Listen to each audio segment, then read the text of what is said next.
세상의 진실을 이야기하는 광화문 뉴스입니다. 오늘 헌법재판소 변론에서 국방부 장관이었던 김용현 전 장관이 출석해 언론의 많은 관심을 받았습니다. 그러나 유독 언론들은 김용현 장관의 증언과 재판관들의 질문 내용에만 집중을 하고 있는데요.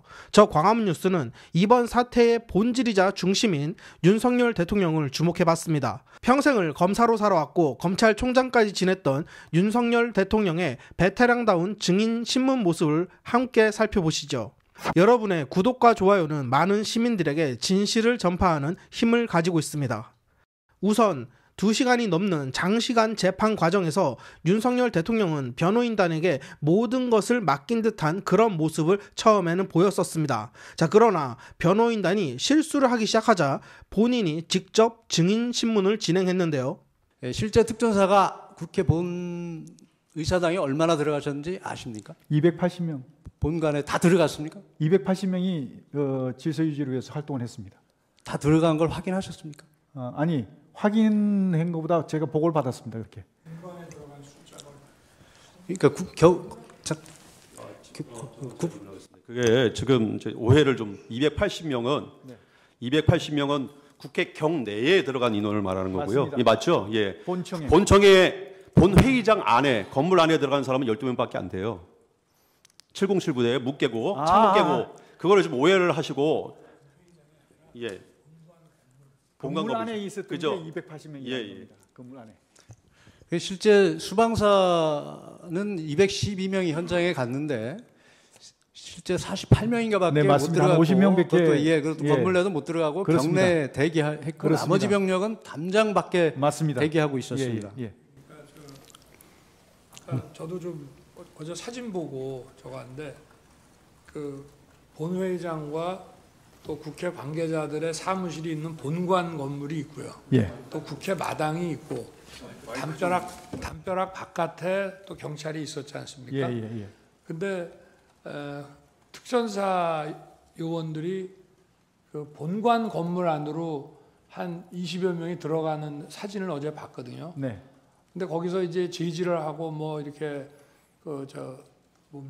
소화기를 쏘니까 다들 이렇게 나오던데 그 특전사 요원들이 그러니까 우리 장관님 보시기에 그 본관 건물 밖에 마당에 주로 있었습니까? 아니면은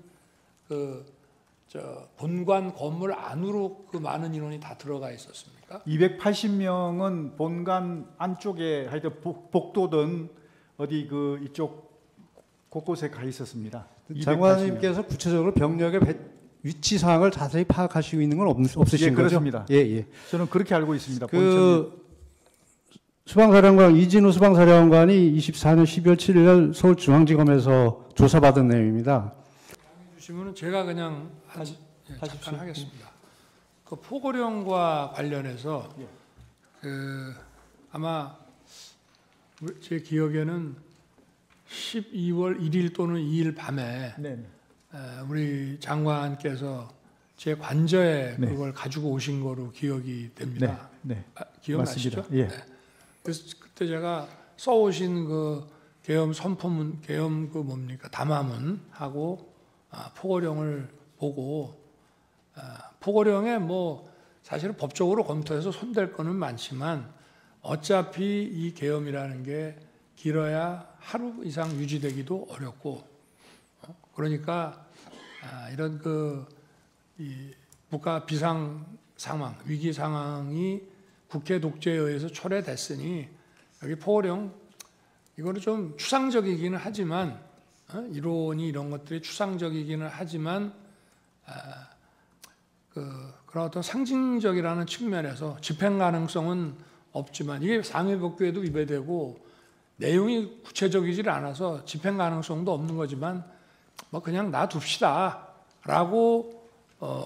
말씀을 드리고 그냥 놔뒀는데 뭐 기억이 혹시 나십니까? 예, 제가 이제 느낀 것은 대통령께서 평상시보다 이렇게 좀 꼼꼼하게 안 보시는 것을 제가 느끼면서 평상시 이제 대통령 업무를 하시는 스타일이 항상 법전을 먼저 찾으시거든요.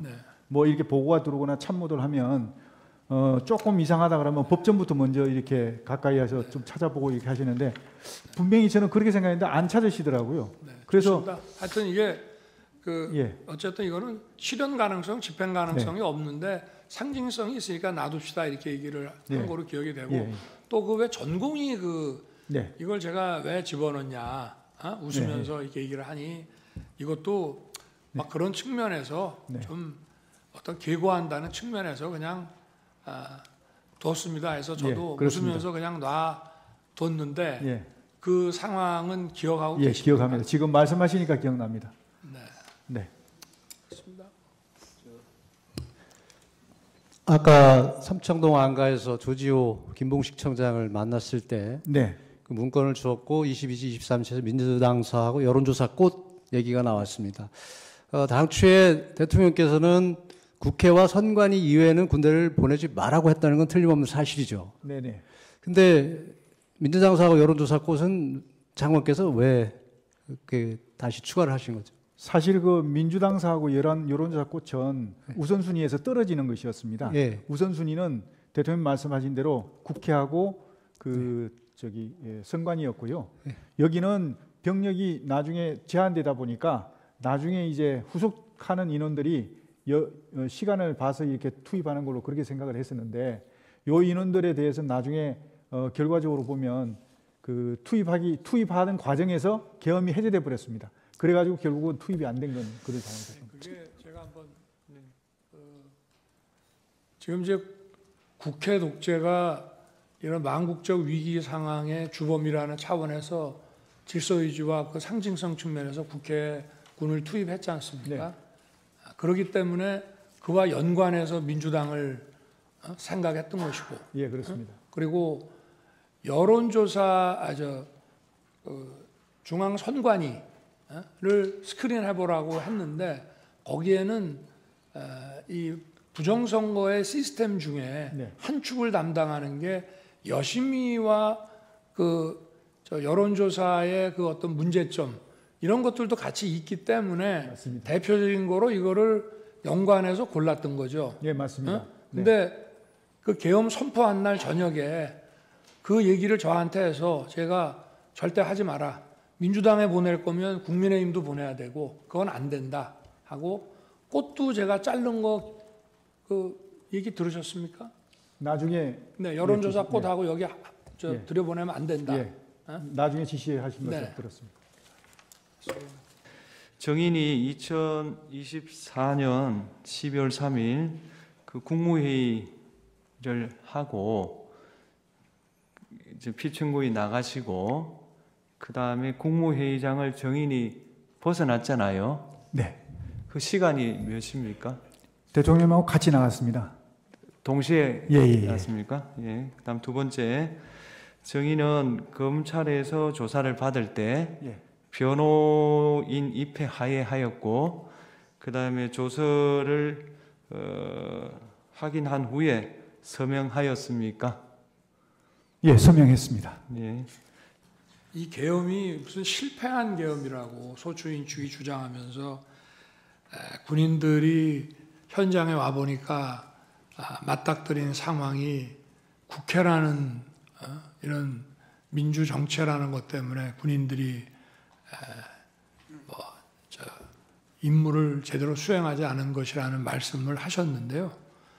그거는 저도 마찬가지입니다. 저나 우리 장관이나 군 지휘관이나 다 우리 지금 실무급의 영관급이나 위관급 장교들이 다 정치적 소신이 다양하고 어떤 반민주적이고 부당한 일을 지시한다고 할 때 그거를 따르지 않을 것이라는 것은 저희들도 다 알고 있고 그런 전제 하에서 이런 그 비상계엄 조치를 하고 또 그 조치에 따라서 필요한 소수의 그 병력 이동을 지시를 한 것이고 그 병력 이동 지시는 합법적인 것이기 때문에 군인들이 거기에 따른 것이고 그 이상 이 사람들이 오바를 하거나 무슨 불법 행위를 한 것은 아닙니다. 그래서 이거는 실패한 계엄이 아니라 좀 얘기한다면은 저도 빨리 끝날 거라고는 생각했지만 예상보다 좀 더 빨리 끝났다. 그리고 그 이유는 국회가 계엄 해제 요구를 아주 신속하게 한 것도 있고 저 역시도 계엄 해제 요구가 결의가 나오자마자 바로 장관과 계엄사령관을 즉시 제 방으로 불러서 군 철수를 지시했고 그리고 어차피 국무회의를 열어야 또 계엄 해제를 할 수 있기 때문에 시간은 좀 걸리지만 제가 기다리다가 바로 1층 브리핑룸에 가서 군은 철수시켰고 국무회의 정족수가 갖춰지면 거기에 따라서 계엄 해제를 하겠다고 선 발표를 했습니다. 그렇게 해서 끝난 것이지 계엄의 실패 원인이 뭐냐고 묻는 것은 그거는 다분히 어떤 의도를 가지고 그리고 아까도 증인에 대해서 증인이 무슨 얘기를 하려고 하면은 자꾸 이렇게 딱딱 끊는데 이 전체적인 이 상황에 대해서는 저희도 대한민국의 어떠한 군인도 그 정치적 소신과 입장이 다양하고 민주적인 어떤 철학을 다 가지고 있다고 생각하고 있습니다. 네, 이상입니다.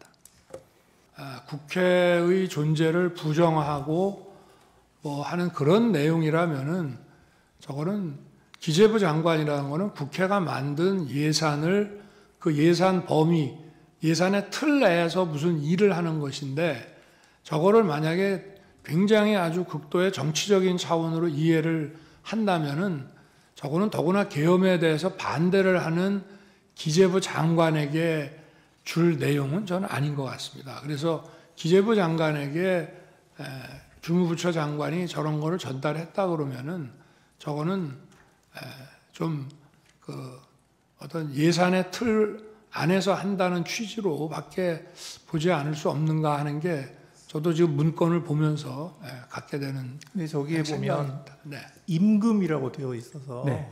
월급 주지 말라는 그 임금은 아까 전에 잠깐 말씀드렸는데 임금비 이런 개념이 아니고 임금 중에 사실은 이게 불법 임금들이 많다고 얘기를 들었습니다. 그러니까 인원들을 뻥튀기 한다든지 또 없는 인원을 이렇게 해서 한다든지 이런 부정적으로 나가는 임금 이런 어떤 것들을 색출해서 차단해야 되겠다 이런 개념이었습니다. 이게 계엄을 선포한 사람은 대통령인 저 자신이니까 아까 계엄 선포의 이유를 그 장관에게 이렇게 물어보셨는데요.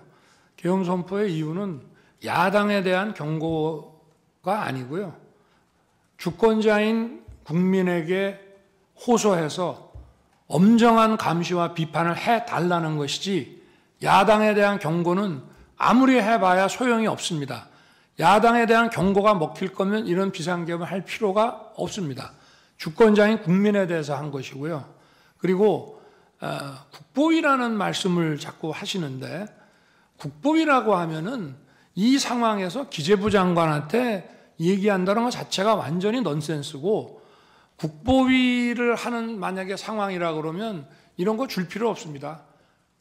국보위에도 재경분과위원회라는 게 옛날에 있는 거로 알고 있는데 그런 데서 그냥 해버리면 되는 일이지 예산을 집행하는 기재부 장관에게 이거를 줄 이유는 저는 없다고 생각하고 만약에 그런 거라고 하면은 그거는 더 고도의 정치적인 문제이기 때문에 특히 그날 와서 계엄 선포에 대해서 뭐 금융 경제적인 차원에서 이거를 반대하는 기재부 장관이라는 예산 실무 장관에게 이거를 준다는 거는 앞뒤가 안 맞고 아마 제가 그 민생입법을 방해하는 거기에 대해서 비상 그 재정 경제 명령, 긴급 재정 경제 명령 같은 거를 제가 대수비에서도 얘기를 하고 장관도 아마 들었던 것 같습니다. 그런데 아까 뭐 이게 국회의 입법을 기다릴 시간이 없는 거냐? 맞습니다. 입법을 하려면은 뭐 지금 몇 년을 했는데도 안 됐고 또 입법하는 데는 어마어마한 시간이 걸립니다. 자기들이 필요하면은 며칠 만에 그냥 통과시켜 버리지만 반대하면은 입법이 거의 봉쇄가 되기 때문에 시간을 아무리 가져도 할 수 없으니 선제적으로 긴급 재정경제 명령을 발했을 때 만약에 거대 야당이 반대를 해서 불승인을 하게 되면 또 이게 전부 사상 누각이 되는데 이런 계엄 같은 거를 하는 상황에 국민들의 여론이라든가 이런 게 좀 바뀐다면 이런 걸 한번 검토해 볼 수 있지 않나. 저도 처음에는 무슨 말인지를 몰랐는데 오늘 얘기하는 거를 보니 그런 거는 같습니다. 그런데 지금 우리 재판관님들께서 의문을 가지시는 국보위 같은 개념이라면은 그런 거를 시행하려고 하면 아직 군이 출동하기도 전에 먼저 대국민 계엄 선포 담화를 하고 군이 1시간 후에 국회에 들어갑니다. 제가 물어봤습니다. 계엄 선포하고 군 이동 지시를 해라.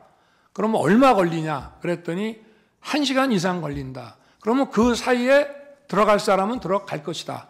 국회가 개회 중이고 또 의원회관에도 많은 사람이 있고 소통관에도 또 인원들이 있기 때문에 또 아직도 예결위가 끝나지 않은 상태니까 그래서 이거를 막지 않고 국회라는 이 시스템을 인정하는 한도 내에서 이걸 한 것이기 때문에 그렇게 한 것이고요. 뭐 일부 못 들어갔다라고 얘기를 합니다만은 그럴 수는 없습니다. 다 서울경찰청에서도 그 입구에서 전부 다 들여보냈고요. 군이 도착하기 전에 다 들여보냈고 어디 통제가 한다 하니까 먼저 들어가려고 담을 넘어가신 분은 계실지 모르지만 190명이나 빠른 시일 내에 들어와서 시간 내에 들어와서 이 계엄 해제 논의를 해가지고 계엄 선포